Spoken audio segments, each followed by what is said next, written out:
T-minus 50 seconds.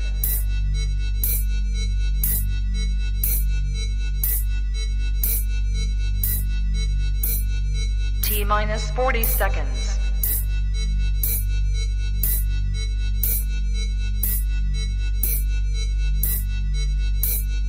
T-minus 30 seconds.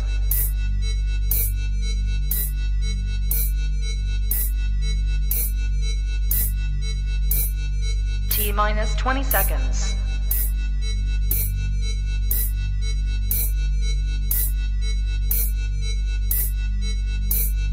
Ten, 9, 8, 7, 6, 5, 4, 3, 2, 1, 0. Own it, own it, own it, Kong. I own it. It did. Women's Wrestling Talk, the #1 women's wrestling show on the planet.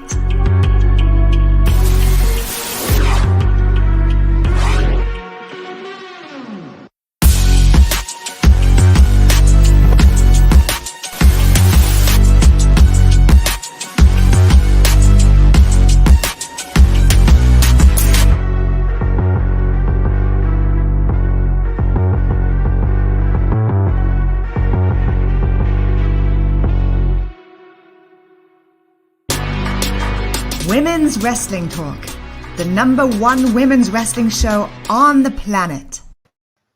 What up, folks? Welcome to Women's Wrestling Talk. I have a question for y'all. You know, like when you decided that you stop drinking, and then all of a sudden all these problems present itself that you feel like you need drinking? It's one of those days. Anywho, we have a lot to talk about. We're going to talk about our interview with Maria Kanellis, Seth Rollins, and so much more. And in the drop, we got Kay McCoy and Professor Bonner. Are you laughing at me at the drinking situation? I am because I completely get it. You know, I think it was Monica who said it's one of those days. And just one of them days. Yeah, and it would be that for sure. But happy Monday, everyone. Happy Monday.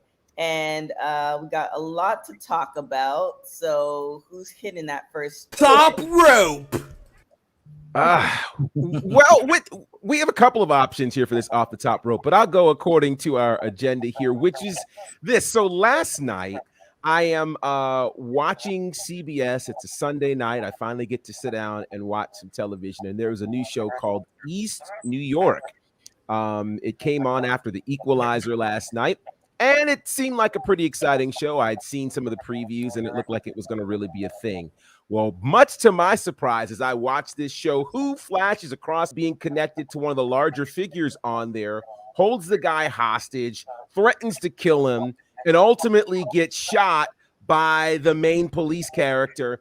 And so it was a really significant thing. Whoa. So we've been wondering why we haven't seen Miro on our televisions in AEW. Well, this is part of the reason why. He actually has been pursuing acting roles and roles like this, which is why he's been away. So during this hiatus, he's only wrestled 4 times all year. And so this is a lot of the reason why. So we've seen, wrestlers pursuing acting in other ways, but for all of us who've been asking, where's Miro and why isn't he on our television? It's because he's looking to spend some time in Hollywood. And if last night was any indicator, he's got a future. Yeah, I mean, yeah. Did you see it, Kane, or? I did not see it, but I'm going to have to use my Paramount Plus subscription, or I hope the person whose Paramount Plus subscription I'm using paid their bill this month. Allegedly, so I can watch. Allegedly. What day does that show come on that features Miro? It comes on Sunday nights. Sunday. I don't know if it comes on Sundays. I think it comes on Rusev Day. It comes on Rusev Day. It comes on every day. Come on, we know this, man. Done. No, I'm excited to. What? No. I'm excited to see that Miro actually has a reason to not be on AEW television. It now all makes sense. So now that we have this, it doesn't look like Miro's going to be in every story character. He might does it occasionally here and there. But I'm happy that the Redeemer got some redemption by at least being on television and can now be on AEW TV. So we're going to see what goes down with that with Miro. But shouts to Miro, man. He's doing his thing out here. Yeah. I mean, it would make sense. We know CJ is pursuing an acting career for a long time, and I mean, let's be honest. The money in TV and in acting is really good. I mean, it's not consistent, but when you get that check, if you good with it, if you nice with it, how you invest it, like there's no better job if you can do it correctly. So yeah.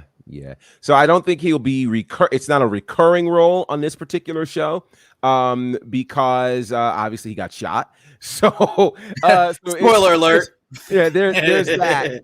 But it was the premiere. It was the pilot episode, which is a really, really big deal. And it came on a very full Sunday night for CBS. You know, it followed obviously a big football game. The Equalizer with Queen Latifah was a big premiere as well. So it had a really good space in terms of where it would air. So yeah, shout out to East New York. And again, Miro, if you're going to get an acting opportunity, getting it on one of the major networks on a Sunday night, very, very big deal. So congratulations to him. I would definitely like to see some type of spinoff. If you got the Equalizer, then why not follow it with the Redeemer? You know, he's a wrestler by day, Redeemer by night. Well, I don't know if we're ready for him to star yet. See, here we go. It feels like it's going to be a day of this. I can feel it. All show. All show. Yeah. Got to get out of the Mondays. Well, got to get out of the Mondays. Yes. So shout to Ron, Casey, JD, all of them in the chat, DJ in the chat as well. So shout to you guys. Thanks for joining us. What do we have next? Well, I'll take the next one, and then I'll give you the one after that, Kane. So the next one deals with an interview that this Ariel Helwani, man, he's out there getting the interviews. Like, you know, I mean, like, seriously, going back to last year, of course, getting that interview with Nick Khan, then the interview this year with Triple H. Well, he dropped part 2 today of an interview that he did with Seth Rollins. Now, this interview happened, for context, right around Clash at the Castle. So part 1 happened then, and during part 1, he talked quite a bit about his issues with Matt Riddle, and they apparently are very real. And if you've not watched part 1 of that interview, it's really quite intriguing to talk about why he doesn't like Riddle, the things that Riddle's now ex-wife did in regards to Becky, et cetera, et cetera. It's really quite interesting. Well, part 2 of this interview, which is now out today, talks about this chip that is on the shoulder of Seth Rollins, where Seth Rollins believes that he's never been given the opportunity in WWE to be the guy. It's really quite intriguing. He talked about how the one main event he was in for WrestleMania, that moment he felt like was a placeholder until Roman Reigns was at the space that they wanted him so that Roman could be the guy. He felt like his best chance of actually being the main event guy was when Roman was sick with leukemia. But even that felt like a placeholder. And so Ariel asked him, like, do you ever feel like you will be the guy in WWE? And he's like, perhaps in a different era, but in the Roman Reigns era, I don't think I'll ever be the guy. And he was visibly moved by that. You know, he's talked about a number of other things in this interview. He talked about wins and losses. He talked about the importance of his program with Cody Rhodes. And he actually talked about feeling some kind of way about being the guy who's there to make other guys look good, per se, instead of really getting his own flowers and getting his own shine. It is a fascinating interview to check out. Check it out. It is something. And he even talked about how when he says he never felt like the guy, it wasn't just in WWE. He even talked about it in his Ring of Honor days. He said during Ring of Honor, you know, he had to deal with Nigel McGuinness or Bryan Danielson or all of these other folks who were the guy. So it creates a very interesting question. Could Seth Rollins end up going throughout the entirety of his career without being the guy? He also talked about when he found out about Vince McMahon retiring. He talked about the news of that, and they were in an airport when they found out, and he said he was in complete shock. He said he actually got emotional at the idea of it. He sent Vince McMahon a text, but he told the world that he doesn't have Vince's personal phone number. He sent it to the business phone, and Vince no longer has the business phone. So, yeah, he's not heard anything. He has not heard from Vince McMahon. And he said part of his concern was that he may never see or hear from Vince again. And that has been the case. He has not heard from Vince McMahon this entire time. He considers him a father figure, et cetera, et cetera, et cetera. And talked about the fact that Vince McMahon has made outstanding and incredible contributions without which none of us would be doing what we're doing in the wrestling business. So by all means, check out this fascinating, and I do mean fascinating, really interesting, with Seth Rollins. Yeah, he even talked about the clothing. I think he said somebody shout out Tyler. The clothing, how he didn't really. It was kind of interesting because I thought that how you have certain type of alter egos, like if you had the money and the ego, you might. Well, I personally would be dressed in a certain way if I had the money and the time and all this other stuff. But he was just like, no, that's not even me, which is interesting because he carries it off. It did take everybody a little bit of time to get used to it because it was such a drastic change, but he carries it off so well. Like, kudos to him for those acting chops, for real. Absolutely. I saw some of the interview and I was just like, if Seth feels like he isn't the guy yet, then there's more growth for Seth Rollins. You mean he can jump higher when doing the curb stomp? Oh my gosh. It was shocking to hear that he feels this way. I know as somebody who feels like that, once you accomplish a goal, it's on to the next goal. So you can't really enjoy the fruits of your labor while you're in the moment. You have to look back and see it. But Seth Rollins is a 2-time WWE champion. He has probably a top 10, if not top 5 WrestleMania moment in which he cashed in his Money in the Bank contract on Roman Reigns and Brock Lesnar back at WrestleMania. I believe that was 32, which one was in the 31. Bay. I was 31. Yes. Mm-hmm. I mean, 2-time Universal Champion, NXT Champion. The first NXT Champion was Seth Rollins, IC Champion, US Champion, Raw Tag Team Champion. He won the Royal Rumble. He's a Triple Crown Champion, multiple Slammy Award winners. And to feel like after that, he's still not the guy. Man, there's wrestlers around this galaxy who would kill for even a third of that resume. So it just goes to show that with Seth Rollins, he won't stop until he burns it down. My guy has a fire in him that's impeccable, and I just hope that he continues to do it. I've always been a big Seth Rollins fan. I've been a big Tyler Black fan. Seth Rollins is a first ballot WWE Hall of Fame.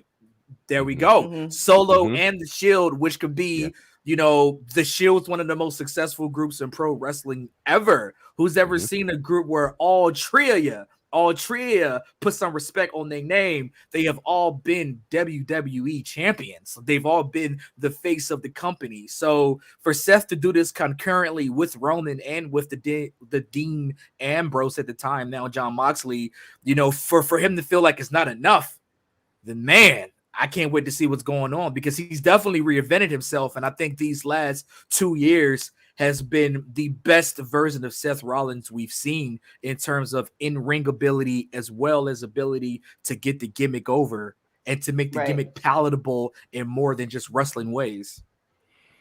Yeah, well, that's the thing too. It's like the ability to do that and recreate yourself as a wrestler and for it to go over. That's not easy to do. Like and the fact that he said that, and I'm sure we all have experienced that where people look at us and we're like, oh, you've done this many stuff. It's like, yeah, I haven't even hit where I want to be. So I totally understand where he's coming from. But from an outsider looking at everything, for him to say that, I'm like, but you're literally on my screen every week, and people either hate or love you, which is great. Because some wrestlers, they don't even have that. There's like, what, you're part of WWE still? So his name is constantly in the zeitgeist. And then on top of that, he added the layers with the clothes and everything else. So the stuff that you named is almost secondary to compared to Seth Rollins' just name alone. So I mean, I get it, but hopefully he's not beating himself too much. That beating himself up too much, I should say. Yeah, and I think for him, the other challenge which he really expressed is, for all of that, he's still not being viewed as the face of the company, which is what I think the goal is for him. He wants it to be where he is basically the Roman Reigns or the John Cena or that type of situation, which to his credit, I think he's got the work ethic. I think he has been present. I think it's all of those kinds of things. But what he says is, it's above him in terms of who views him that way. So it'll be interesting to see, as Roman seems to be at some point coming to an end, and I don't know when. We're all estimating probably Mania of next year. Will Seth be in that position, or will it again be overlooked and say, will it be Cody Rhodes, or will it be someone else? That's the question. And I think, and I don't know if he'll ever get that particular chip off of his shoulder. Yeah, I mean, Seth Rollins, more like Seth Roll-hims. He is him. Him is Seth.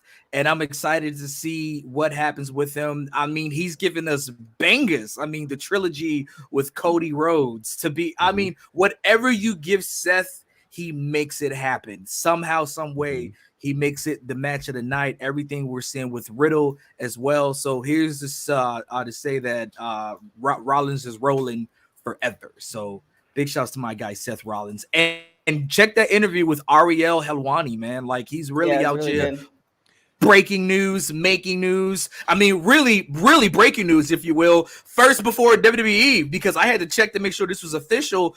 Ariel broke some news this weekend concerning Seth Rollins in his match with Matt Riddle in the fight pit that's going to go down at Extreme Rules in Philadelphia, that the special guest referee, who we all was like, oh, fight pit, Lions Den-esque match, it should be Ken Shamrock. Ken Shamrock even tweeted about it. He was out here tweeting.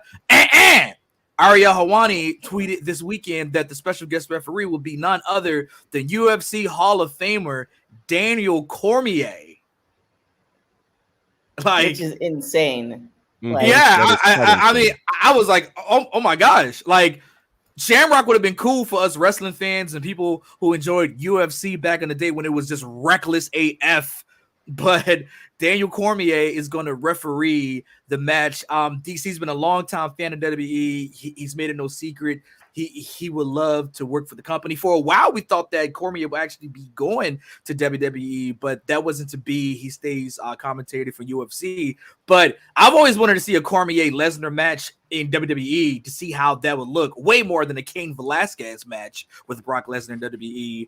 But Daniel Cormier is going to referee, so I think this is going to set up, something with him involved in the match. I don't think this is going to be a one and done thing. Maybe we can see how Shamrock debuted. Remember, Shamrock was a special guest referee or the enforcer for for Brett Austin at WrestleMania 13 and end up becoming a wrestler there. So we could see something here with Cormier. We could. What do we have next?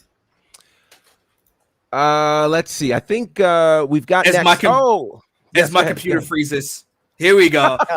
There we go. So, it's dope to see that Daniel's going to be in there because he's going to be able to control everything. But regardless, somebody's going to need a medic. They need some help out there. So it's going to be very valid Extreme Rules. Speaking of healthy things, congratulations and salutations are in order for our own women's wrestling talk. Big shouts to our girl, Katrina Blake. She scored an interview with Maria Kanellis, Impact's own. It's very, very dope. The interview's right now on the website. You can see it on YouTube as well. And Fightful even picked it up to talk about This portion involving Maria Kanellis' women's wrestling army. As you know, she's been on Impact. She's an ROH and WWE alum as well. She talks about running women's wrestling army alongside Bobby Cruz. The promotion launched earlier this year. There's, Taya, Valkyrie, and the Hex with Allison Kay, and my girl, one of my personal favorites, Marti Bell. Do enjoy me some Marti Bell, former Impact Women's Wrestling Champion, Knockouts Why champion. Why do you say Tasha Marti Steelz. Bell? Isn't it just Marty Bell? Because I'm from Virginia and we just like stress our syllables weird. Oh, okay. All right. Marti Bell, Marti Bell. It's en français. I'm Marti just Bell. double checking. Cool. I talk how I talk. I speak the King's English. I'm sorry. Public school English, TK. Gosh. But speaking of public, health insurance is one of the big things that she's talked about. One of her goals for the company for the next 5 years is health insurance, higher pay. And she speaks about, just listen, all this whole independent no. Like, what are you killing yourself out for? So people have bills. She wants to be able to provide health insurance. So I think that's really big. And, if you're, a part of a big company, why aren't you taking care of yourself and having these companies take care of you? So it's a really dope interview, and you can peep it right now. Thank you. Yeah, definitely shout out to Katrina for that. It was a really great interview, and I just love seeing. I mean, we did see Maria do. I think it was ROH, the Women of Honor. Was it last summer or the summer before that? I think it was summer before. Summer before that, when everything was still kind of crazy, getting together. Woo. Big shouts to Roxy. So yeah, it's really good to see her doing. We need different promotions. It can't, the end all be all can't be AEW and WWE, even though those are both great products, but there's so many wrestlers out there and needing those opportunities. And the fact that she speaks to health insurance, which is not necessarily the case for a lot of other promotions, health insurance ain't cheap. So I get why you wouldn't want to do that. However, if you want longevity and, people to take care of themselves and, actually have nice progressive storylines, health insurance would be great. Yeah, and just big shouts to Maria, man. She's like almost 20 years in the game, y'all. Like, she's been in the biz for a long time. You know what I mean? So, like, her, that word means something, and now she's paying it forward by having her own company with Women's Wrestling Army. They're going to be doing an event in Chicago, actually, November 4th and November 5th will be the next set of tapings. So, if you are in Chicago and you're tired of spending money on AEW, then give some money to Women's Wrestling Army as well. I mean, just sheesh. But yeah, big shouts to Maria. Part. Yeah. And big shouts to WWT, baby. Absolutely. That too. Huge. What do we have next? All right. Well, some sad news. A major icon in the world of wrestling left us over the weekend as Antonio Inoki, WWE Hall of Famer, and the creator of New Japan Pro Wrestling, passed away over the weekend at age 79. He is being heralded as the most important Japanese wrestler of all time, and it makes sense. I mean, his career highlights are kind of crazy. You're talking about perhaps the most notable wrestler versus boxer match that happened in 1976 between Antonio Inoki and Muhammad Ali. It happened in Tokyo, but was actually streamed on closed circuit TV in 1976. That predates WrestleMania. It predates Starrcade. And think about it. They packed in almost 33,000 people at Shea Stadium to watch this match on a screen. That's a big deal. But he wasn't done there. He was also the first Japanese man to hold the WWE Championship, even though that title reign was not recognized by the WWE, which is also a big deal.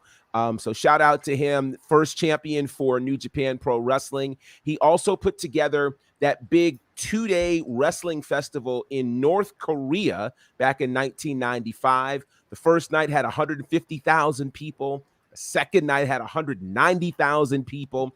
And it was his only match against Ric Flair that night as well. And they do a big story on that on Dark Side of the Ring Season 3. So you can definitely check that out. Yeah, it was that was a really scary situation. Yeah, you should watch it. Very scary. Very, very scary. But that was also while Antonio Inoki was also involved in politics as well, as he even created his own, if you can imagine this, political party. Political party. Yes. He had his own political party, and in 1989, he was actually elected to Japanese Congress as well. He had done so many things. He had his own dojo in LA, and ironically, Bryan Danielson and Shinsuke Nakamura came through there. He was a big deal also for MMA as well. So this was a major loss in the world of contact sports. So what's the scoop on WWE not acknowledging his title reign? So here's what happened. It was, I believe, 1978, 1979. He fought Bob Backlund. 79. In 79. The first match, he beat Bob Backlund. There was some outside interference, so they threw it out. The second match, he won again with outside interference. They threw that out. And matter of fact, he went on and vacated the title. And then Bob Backlund had another match with Bobby Duncan, won the title back, and WWE never talked about it. Here's why they were able to get away with it. There was not nearly as much television then as there is now. There were a lot of house shows. So if you didn't see it on TV, it didn't happen. It was that simple. But what I thought was so awesome was during the WWE's acknowledgement of Antonio Inoki Friday night, they actually talked about the fact that he was a WWE champion and that they did not acknowledge it, which that would have never happened in the previous regime. So shout out to them actually acknowledging that. But that's what actually happened with Antonio Inoki's reign. It's kind of interesting, to say the least. Yeah, a lot of times wrestling back in the day, you know, the homegrown stars, the big stars would be put over the guys because it was a massive gate. It made for a better ending. I mean, there's, you know, the old story of who was it? One of the Quebecers. I can't remember which one, like beat Hulk Hogan in Canada. Okay, gotcha. But like it was like never acknowledged, like that type of situation. And with this, I think Bob Backlund was in the midst of that like 800-year title run. So you know, so that's why it was it was almost 6-year run. Yeah, it was like ridiculously ridiculously long, and you know, they just kind of played hot potato with the title and won it. And with the interference happening, Inoki was kind of like, I don't know if I really want do it, and I kind of understand what it is, but it happened. So you know, who knows if maybe they go back to rescind that and change that. That was kind of like the nature of the biz back in the day, like with Pat Patterson winning a tournament. No, that never happened. Like the tournament in Brazil never happened. That's just a story that was told. So rest in peace, Antonio Inoki.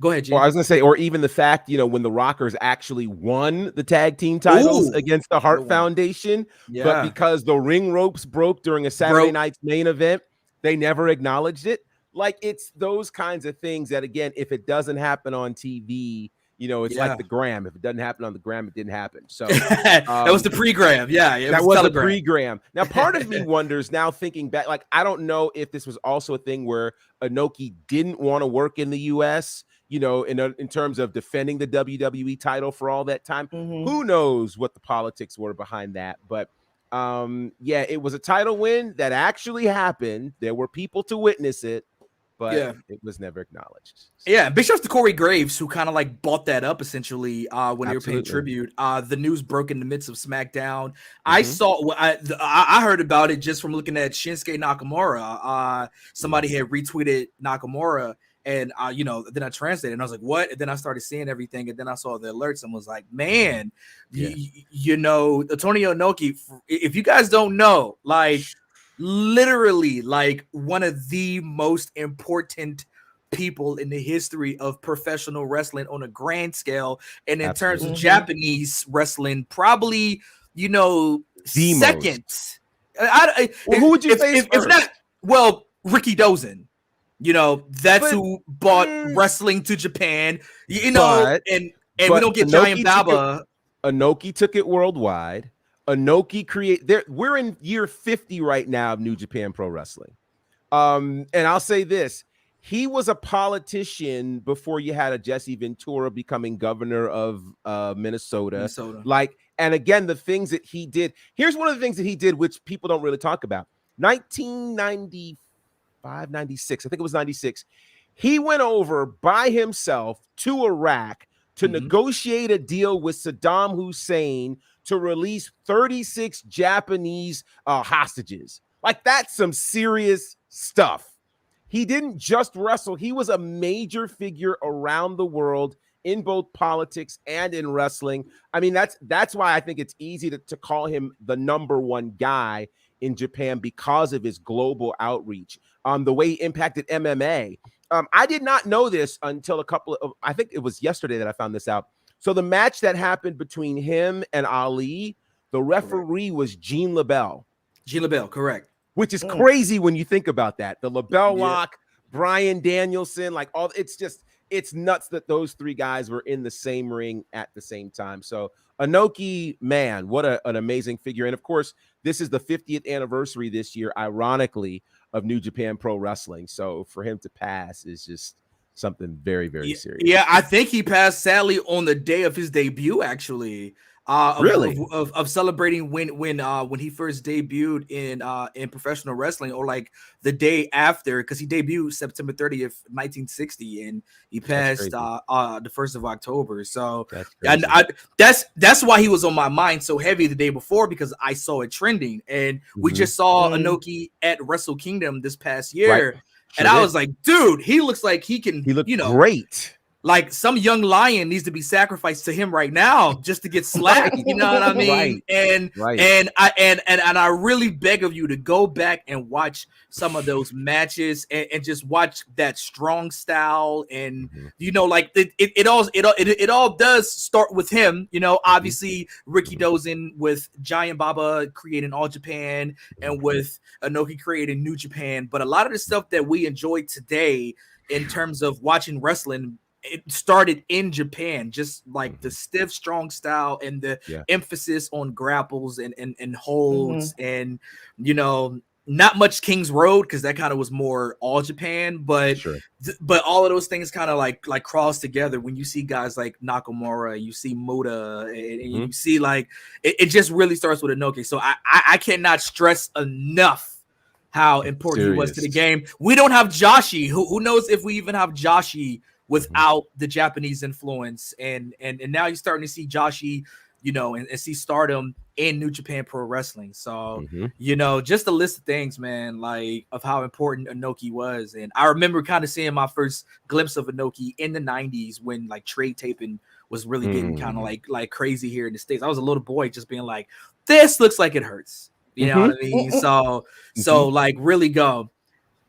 Absolutely, JD. Yes. He says, you got me interested. I watch way more MMA than wrestling, so I'll have to do a dive into him. Absolutely. You will enjoy Antonio Inoki. That's a promise. Yes. So rest in peace, good sir. Your memory lives on. We're going to enjoy your wrestling, man. I mean, Wrestle King is just, it's going to be awesome. I know what I'm doing tonight. Sorry, date. I'm going to have to cancel my date tonight. Wait, what? Because we have like a whole like segment talking about Kane's dating life. We have to make this quick, but yeah. Well, I had a date tonight, and clearly leave a review. Leave a review. I had it. Shout out to Stephanie Hardy for that, by the way. Yeah, I like the run. Leave a review. Where there was going to be a date tonight, but clearly that date's not going to happen unless she was to go on YouTube and listen to Antonio Inoki's theme song in a loop over and over. Inoki Umbaye. You know what I mean? By the way, that theme song was originally Muhammad Ali's, and after the match, Ali gifted it to him. Was like, "Hey, brother, this is all yours. Do your thing." I mean, the things that's been circling around Twitter right now with the Inoki Vader match, when he was kind of going on his last run, and like Shorty's playing the harp and all of that.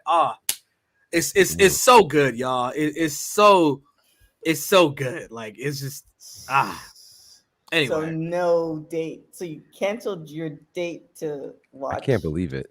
Yeah, we're gonna watch a bunch of 70s, 80s, 90s Parasol, a bunch of strong style stuff. So yeah. Right, well, and go watch Ultimate Clash, by the way, JD.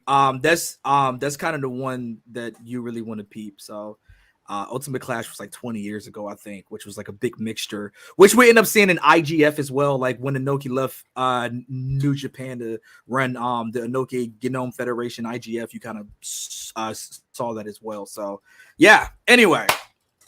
Clearly, I'm going to Tokyo after this. Wow. What do we have next? Taking a trip. Well, since love is kind of in the air, I mean, we go from dating sort of Kane McCoy to a couple that actually got married over the weekend. Big congratulations goes out to the NXT couple. I think that's probably a great name for them because they are some absolutely fantastic people. Vic Joseph, McKenzie Mitchell got married over the weekend in Italy, which also could probably explain the 3-week hiatus of, well, not hiatus, but the taping of 3 weeks of shows for NXT to let them go get married. Of course, Vic Joseph is the lead commentator for NXT. McKenzie Mitchell works backstage interviews. And I got to admit, I didn't even know they were a couple until they got married. So they really kind of held their thing together. I think she really, might have really posted it on her social media once in a while, but not too thick. And it was crazy because I did see Taya post that they were going overseas for a wedding. Right. And then I saw Mackenzie's pictures, but it didn't click that it was actually, for some reason, I thought they got married in the US. I guess that NXT money is some good money. I mean, they had a whole wedding. A whole situation, a whole wedding, and weddings ain't cheap. So no, they're not. Congratulations to them. To your point, Taya Valkyrie, John Morrison, Chelsea Green, Matt Cardona, lots of folks made their way there to Italy for this wedding. So shout out to them. I think Johnny Gargano may have gone as well, because I know Vic and Johnny are really, really good friends as well. So congratulations to them. Real love is in the air, and I'm sure that the next episode of NXT, which is tomorrow night, the season premiere, by the way, might have a little extra spunk in it. Should be fun. I thought you were gonna say, I'm sure, like, Kane will eventually find a date. I thought you were gonna go that direction. Well, I mean, that's what here's the challenge. Like, we want him to find a date, but like, then if he finds it, I guess then it's the review time too, because I don't want the segment to end that quickly. We lose show fodder. Listen, big congratulations to NXT's Vic Josephs and McKenzie Mitchell for taking the next step. Because NXT next step, they took the into marriage. You can't womp love. You can't womp love. I don't think love is getting the womp. I can't womp off. It's me. What? I just took my finger off the trigger. I'm just like, that sounds like deflection. Like, you love womp love. No, but I mean, if Vic Joseph and McKenzie Mitchell are married, now we know that. So they're just gonna end up leading to a tag team match with Edge and Beth Phoenix. So shouts to them. They're gonna take on Edge and Beth Phoenix, or they're gonna take on Seth Rollins and Becky, or they're going to take on, Miz and Maurice. But I cannot wait to see, like, the commentary. Finally, like, a married commentating duo. You know what I mean? We get all the wrestlers, but now we get to see, like, a commentating duo. So maybe they can, like, figure that out. Just long angles. Podcast, that's for sure. Just long storylines. Yeah. Or against Corey and Carmella. You know what I mean? They do Corey and Carmella or something. Well, Corey and Carmella aren't married, right? They're just engaged at this point. No, they're married. Oh, they're married. Okay. Well, yeah, they're married. We just have a marriage madness battle royal between all the married couples in WWE. Why can't there just be peace among the married couples? I mean, let there be peace. I mean, we'll try that. There was gonna be one. I mean, I feel like Naomi. Yes. I'm just saying. That's who my money's on. But, I would agree. What do we have next? Well, speaking of chaos, GCW is known for all types of just situations. Of course, we spoke about the aforementioned Matt Cardona and Chelsea Green being involved in as well. Well, my guy, your favorite rapper / wrestler, Lio Rush, is coming back into action. He's been sidelined with a shoulder injury. He suffered that against Buddy Matthews at PWG Battle of LA 2022. But Leo made clear in a tweet on September 29th that he's medically cleared and he's going to be in the British J Cup for Revolution Pro. And then yesterday, GCW announced that he's going to be there for the 2-night event at the Showboat in Atlantic City. So very happy for Lio Rush. Big shouts to Leo, man. I think he's one of the best talents in professional wrestling. I know he kind of does this thing, retires, raps, comes back. So I'm really excited for him, though. Before you do that, before you answer to Professor Lim, this is going to lead into our win, lose, or draw. Win, lose, or draw. So with Lio Rush, we have seen Lio Rush in and out of everywhere. Do you think Lio Rush is getting in front of Lio Rush's way? Meaning that the rumors will definitely do. Allegedly. The rumors that we hear is that, the reason why he's not in certain locker rooms is because of him. So do you think if he were to get out of his way, he'd be way bigger than what he is, or he would be way bigger than what he's doing now? Well, I just think that like the whole deal with Lio didn't have to do with him being dangerous in the ring. It didn't have anything about his like actual performance. The big heat on Lio Rush was what? Because he wouldn't carry veterans bags, if I recall.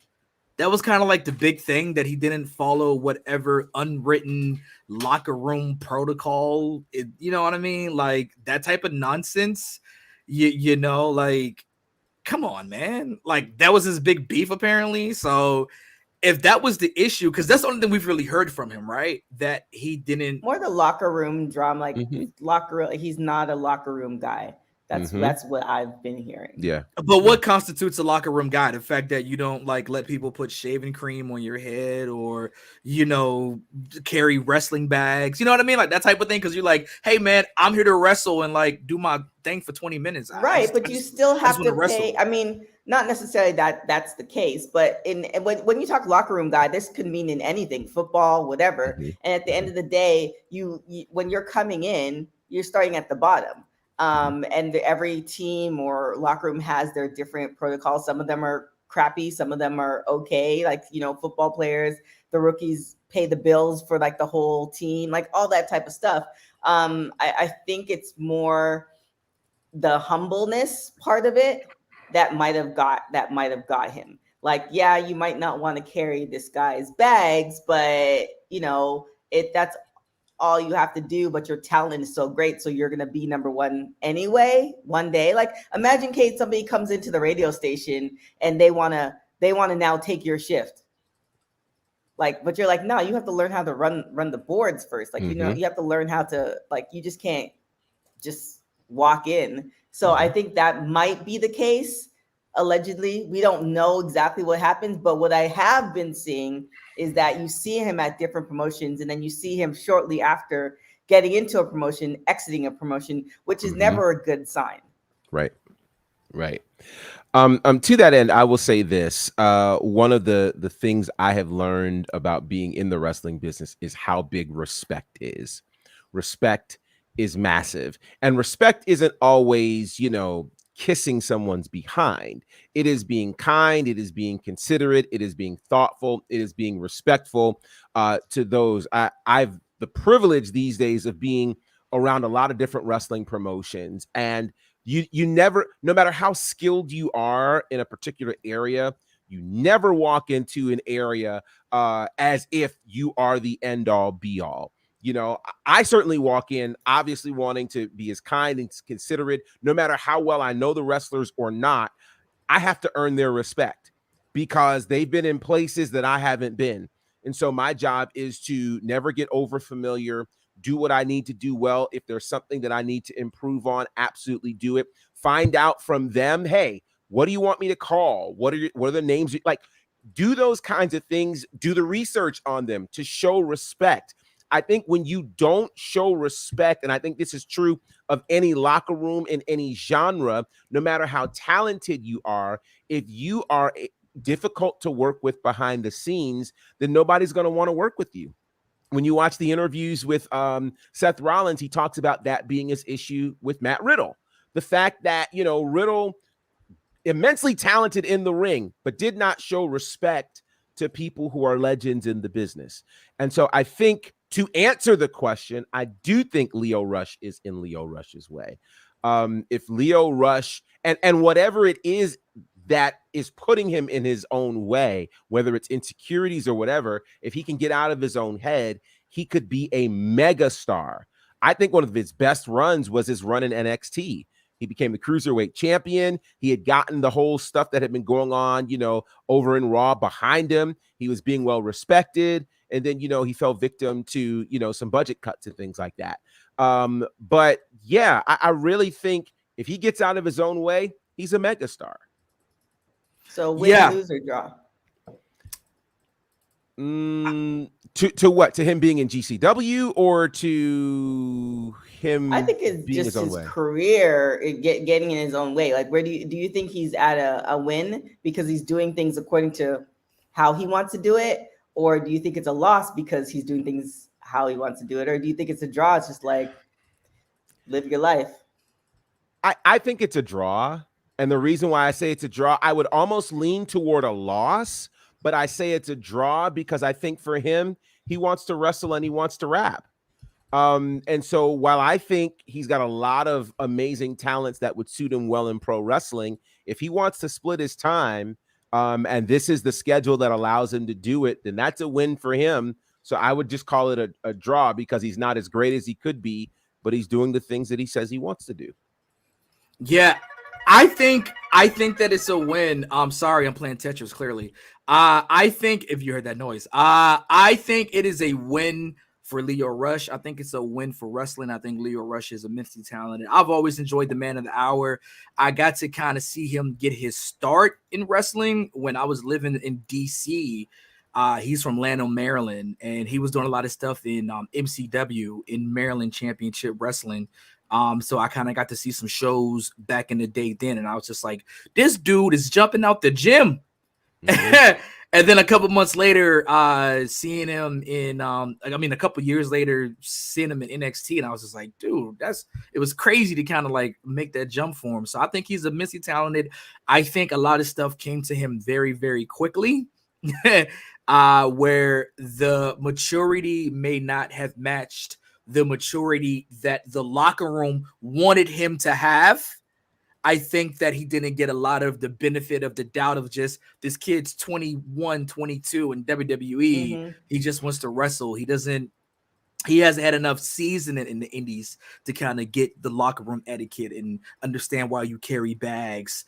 And I think the guys who carried bags don't know why they carried bags. They just did it because that's the guys before them did it. So for him to kind of be seen as a, disruptor, as intended that he, or unintentional that he didn't want to be. But I think after kind of having some time off, I think that, remember, he wasn't fired from WWE. There wasn't anything that got him fired from it. He was a victim of the COVID-19 budget cuts. That's why he's gone from WWE. So it seems he's always had a positive relationship with the brass still. I think he was more of a Vince guy than a Triple H guy, really.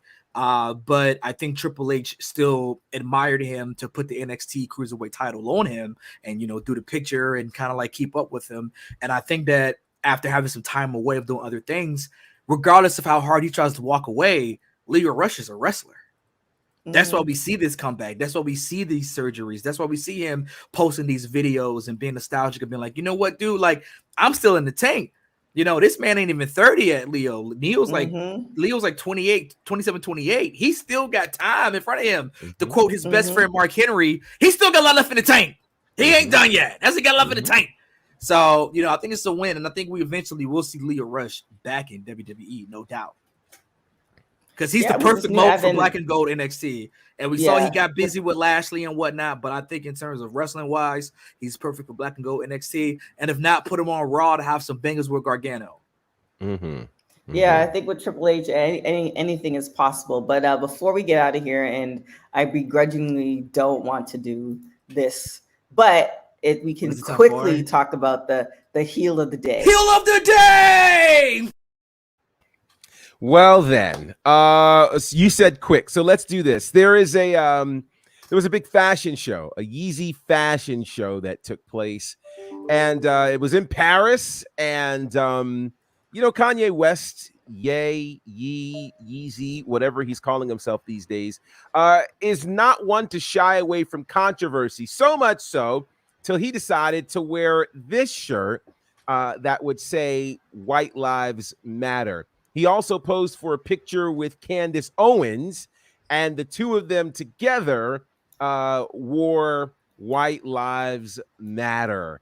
And they did it for whatever their reasons were. She wore a white shirt with black writing on the back. He, as you see, has a black shirt on with white writing on the back. I could add a lot of commentary to this. I really could.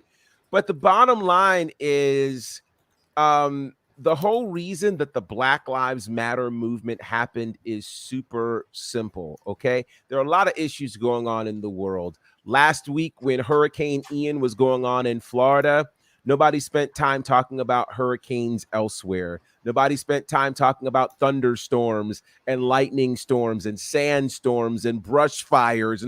No, the conversation was about Hurricane Ian because that was the issue at hand. And the issue for Black Lives Matter still remains because Black lives are not treated equally as other lives in this country and around this world. So for Kanye West to decide to wear a White Lives Matter shirt, that's rather heelish, sir. You're the heel of the day. Yeah, when it comes to Kanye West, when it comes to Yeezus, I am a atheist. I'm a atheist. I do not follow Yeezus. I don't believe in Yeezus. I'm a atheist. So I try to avoid Yeezus. That's low-key creative. I'll give you that one. At all times. When he said it earlier this afternoon, I was like, "Oh, that's I'll give you that. That's yeah, that's a good one." I am a atheist. I've told you guys that the slavery was a choice thing, was not trolling. Him wearing the red hat was not trolling. This is not trolling. This is how he feels. You know what I mean? And clearly he is a college dropout because he ain't learned shit. He hasn't learned anything. Maybe it should have been the college graduate to learn more. And he just, well, he said he never read a book in his life. Yeah. I mean, and obviously that's the whole trolling thing too, to kind of like lean into it. Like, I get it. If one thing he can't read is The Room. He cannot read The Room. He doesn't. That's two. Or maybe he is reading The Room. That room. Well, in a different language, apparently. And the statement he's making, no one cares to understand on this side. And I think, unfortunately, it just gives fuel to that side to say, well, if Kanye, see, that's the point. And it isn't a Black Lives Matter, White Lives Matter too. It's never been that. Black Lives Matter has been, a message to say, oh, by the way, the injustices that we suffer and when people commit crimes against us, we just want those people to be held to the same consequences. White Lives Matter was a reactionary message. White Lives Matter, that term didn't exist until you heard Black Lives Matter. You know what I mean? Like, actually, no, it started because of Kanye, because All Lives Matter was a thing. Like this is gonna be a thing right now. Well, it was white lives, and then it was all lives. You know what I mean? Like it was just, oh well, don't forget this, don't forget that. And it was like, no, we aren't saying Black Lives Matter only. Like that was not what it was meant to be. It was never that. We would have said it if it was. It was, hey, as a reminder. And then people came with the all lives. Well, what was All Lives Matter from like the beginning of slavery until like 1865 or 18, you know what I mean? Like till 2022. How about that? Yeah, till now. Like, what was that then? So I hate to even talk about it. I hate to address it, but Kanye is the heel of the day. He's the buffoon of forever. And I just, again, I'm a atheist. So we try to avoid talking about Yeezus at all times. But we're going to have to address this because it's everywhere. We'll see it. And, him teaming up with, Candace Owens, who, when it comes to those type of people, it's always the hair. You just always look at the hair. That tells everything you need to know. And just hypocrites being hypocrite central. So remember, she ran a Trump bashing blog back in the day. So this is newsy. Kane McCoy used to do news talk shows coming out here. But yeah, just the hypocrisy of it all and the trolling of it all is just very annoying that we have to like exist on planet Earth with these people. So, Heel of the day, though. Yeah. Heel of the day. Yeah, I can't wait for the next gospel album, whatever he does. Wash, rinse, and repeat. That's all this is. Does something crazy, and then put out a Jesus album, and then say something about mental health, and then goes back to the same trolling. We good on Triple K Anye. Yeah, I have no words. I don't want to give this even any more breath than it is.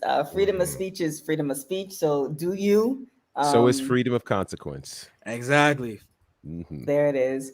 With that being said, sorry to end on such a somber note, but here we are, the end of Monday. Thank you, Jesus. We made it through.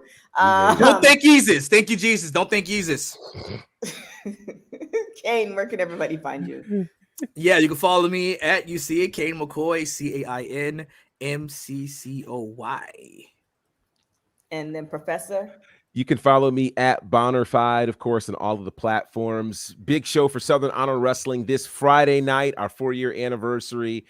Buff Bagwell, Teddy Long, like it's going to be a whole thing this Friday night, which should be great. Of course, we've got Battle Slam happening, Championship District Wrestling, Nightmare Factory stuff, all kinds of cool things. So yeah, just follow us at Bonnerfied and you can get all of that information. And don't forget to check out our interview with Maria Kanellis. That is up on YouTube. It's pretty much everywhere, anywhere you can find your podcast. Definitely check that out. I also just dropped the link in there too for you guys who want to check that out. Also, we have our after show happening later on today. It might be happening at 4. I really need to get this schedule up. I will eventually. Definitely check that out. Definitely check out our website, www.talkpod.com. We are in the midst of Hispanic Heritage Month, so we have articles dropping every single day. So check that out as well. WWT Live is Monday, Wednesday, and Friday at 3 p.m. Pacific time, 6 p.m. Eastern. So make sure to join us. That shout to Casey, Ron, JD, all in the chat. We really appreciate your commentary, you're adding in, and Ron as well. So we appreciate you guys for hopping in. Other than that, you can find me on everything at TK Trinidad. Till Wednesday, y'all. Thank you for watching Women's Wrestling Talk, the #1 women's wrestling show on the planet. Ciao. Women's Wrestling Talk, the #1 women's wrestling show on the planet.